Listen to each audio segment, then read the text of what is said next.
Soy Juan Sebastián Castellanos López, estudiante de Política y Relaciones Internacionales. El capítulo que elegí para hacer la reseña fue el número 2 sobre el conflicto o cómo aprenden las organizaciones. La verdad me pareció algo bastante interesante y aún más por la profesión que en este momento estoy estudiando. Veo que el tema del conflicto, el tema del papel de Estados Unidos a lo largo de la historia ha sido bastante interesante. Pues si iniciamos a ver un poco el tema de la Primera Guerra Mundial, la Segunda Guerra Mundial, las guerras civiles y diferentes conflictos que ha tenido Estados Unidos o que ha hecho parte, vemos que se ha fortalecido bastante en el tema estratégico, táctico y bueno, en todo eso. Pero en el año 2006 empieza a cambiar un poco ese conocimiento que se tiene sobre Estados Unidos. Ese año fue electo George Bush. Eso hizo que se transformara esa forma de elegir a nivel mundial, especialmente en América Latina. Porque antes de él votaban por un color político, por un partido.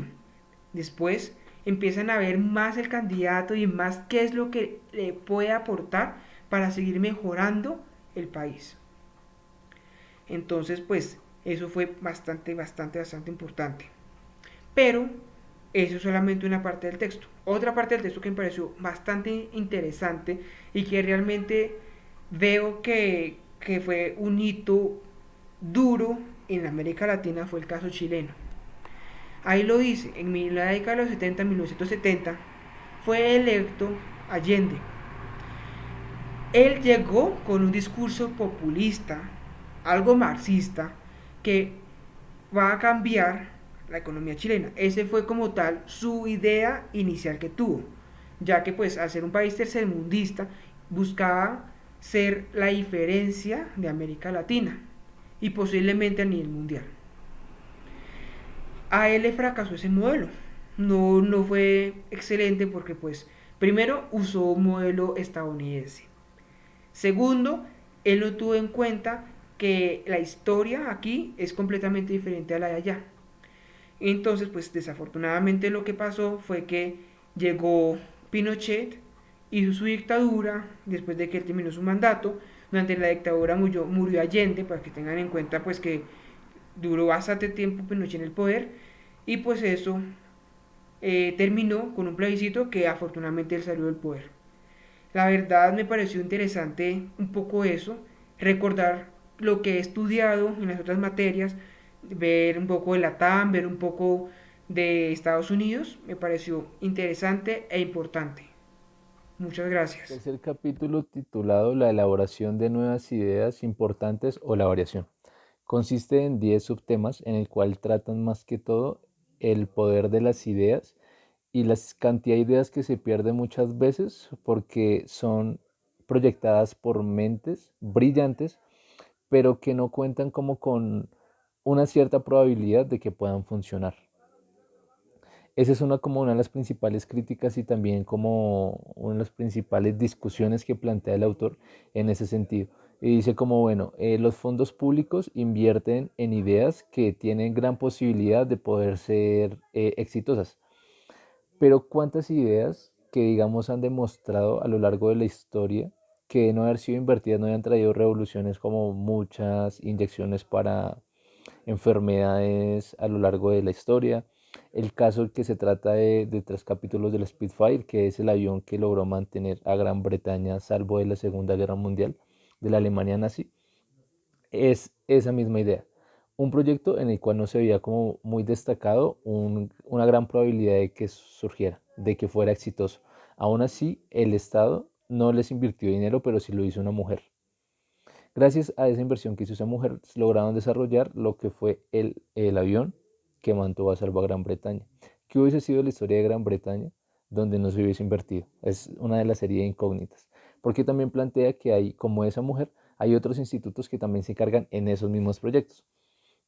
En esa serie de proyectos que no tienen tanta posibilidad de éxito, pero que donde lleguen a atinarle al proyecto, no hay cómo calcular una tasa de retorno, no hay cómo calcular la cantidad de vidas que se salvaron de ingleses, no existe cómo calcular o sea, el beneficio de la humanidad, que fue que se evitara que las mentes inglesas que desarrollaron la patente, bueno, la bomba atómica en Estados Unidos, que fueron de Inglaterra, hubiesen caído en manos de Alemania nazi.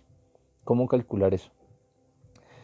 También trata otros como serie de paradigmas de que ahorita es mucho más caro investigar debido como al empeño.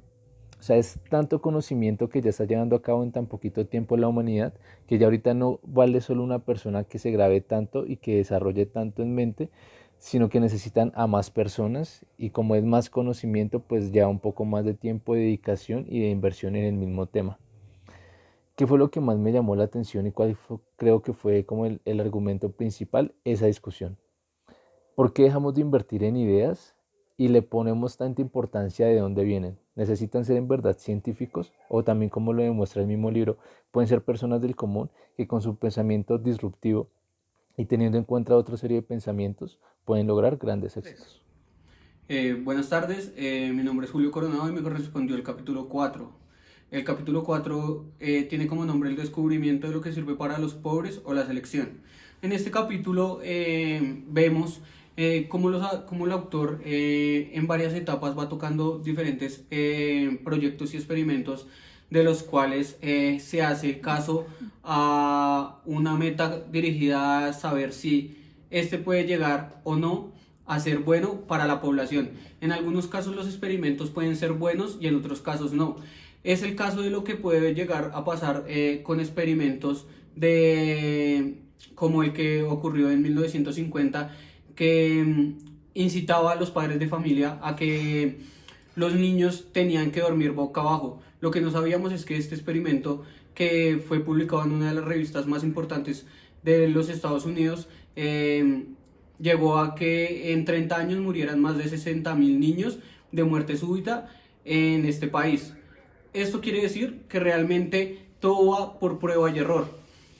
De igual forma, hay otros experimentos como experimentos que sucedieron hace 200 años en barcos pesqueros, donde se quería saber si las personas tenían o no enfermedades. ¿Cuál era la única forma que tenían? Experimentar prueba y error y mirar a ver si con sulfatos de sodio, cítricos o vinagres podían llegar a curar enfermedades. O en este caso vimos como la selección de los tres grupos de grupos llegan a darse cuenta si cada grupo puede llegar a funcionar. En este caso, la toma y la muestra nos da como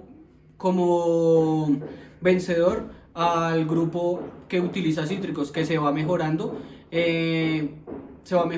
y los otros dos se ven más afectados. Pero esta prueba, sí, tener dos grupos afectados, nos ayuda a entender cómo se hacen las pruebas tanto de medicina, biológicas y demás. Es por eso que es importante que nosotros en la economía aprendamos a tener los recursos limitados y saber aprovecharlos.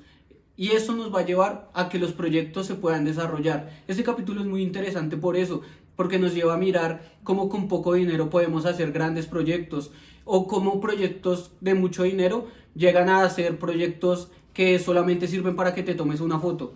Entonces es importante que las poblaciones, y en este caso tomaban países del África y de Asia, veamos cómo se mejoran y se hagan parte de proyectos anticorrupción, de lo que puede llegar a ser una muestra fidedigna de que interesados en proyectos puede llegar a suceder lo mejor. El capítulo número 5 del cambio climático, el cambio de las reglas del éxito, comienza hablando sobre John Tyndall, que fue un brillante conferenciante de la Royal Institution de Londres. Además de ello, fue un exitoso, muy habilidoso experimentador científico irlandés que tenía un problema. Tyndall se proponía o se propuso resolver el enigma planteado por el científico francés Joseph Fourier 3 décadas antes. John Tyndall, en la búsqueda de resolver tal enigma, había descubierto el efecto invernadero. Siglo y medio después de esto, este efecto no ofrece dudas, o sea, me refiero actualmente, Y lo que se debate ahora y lo que se debate en el capítulo es cuánta atención debemos prestarle a este tema del cambio climático. ¿Qué debemos hacer? Hay muchas complicaciones en una atmósfera mucho más caliente, se decía en el capítulo, pueden formarse muchas más nubes, reflejando mucho más calor. Entonces la cuestión planteada en el capítulo número 5 es qué hacer y qué soluciones pueden existir relativamente sencillas. Igualmente se habla sobre que se han dado múltiples debates con diferentes objetivos para esta problemática, debates entre ambientalistas, gobiernos, personas, sobre cuánto debe ser el porcentaje, 10, 20, 30, 40% de, digamos, como el tope de la disminución de la emisión de gases de dióxido de carbono para cada país. Igualmente en el capítulo nos muestra un joven llamado Geoff que quería ser ecologista. Empieza a cambiar sus hábitos en pro de ayudar al medio ambiente y quizás llamar la atención de Jade, que fue la que quizás lo impulsó a eso, pero terminó incluso generando más emisiones por su poco conocimiento Geoff. También nos habla sobre cuáles son los contaminantes más comunes que incluso tenemos en casa, como los bombillos tradicionales, la secadora y el tema de las vacas, que son uno de los mayores expulsores de gases. Estas expulsan gran cantidad de metano, que es lo que aporta a la contaminación. Igualmente nos plasma varias propuestas como normas que implementan los gobiernos para, para ayudar a esta disminución de gases. También nos plantea la idea de una aplicación y la más relevante es el tema de los impuestos, un impuesto sobre el dióxido de carbono, que países como la India ya han puesto en marcha en su economía, pero que este tiene un gran inconveniente puesto que solo abarca sectores pequeños, no a toda su economía, no a grandes sectores. Es por ello que es necesario fijarse en los gobiernos y qué tarea cumplen estos para disminuir tales emisiones. Esto es lo que nos habla el capítulo, sus argumentos principales, sus ideas principales y todo ahondando hacia el tema de la emisión de gases. Entre las lecciones que me deja este capítulo, creo que igualmente radican mucho hacia el cambio climático.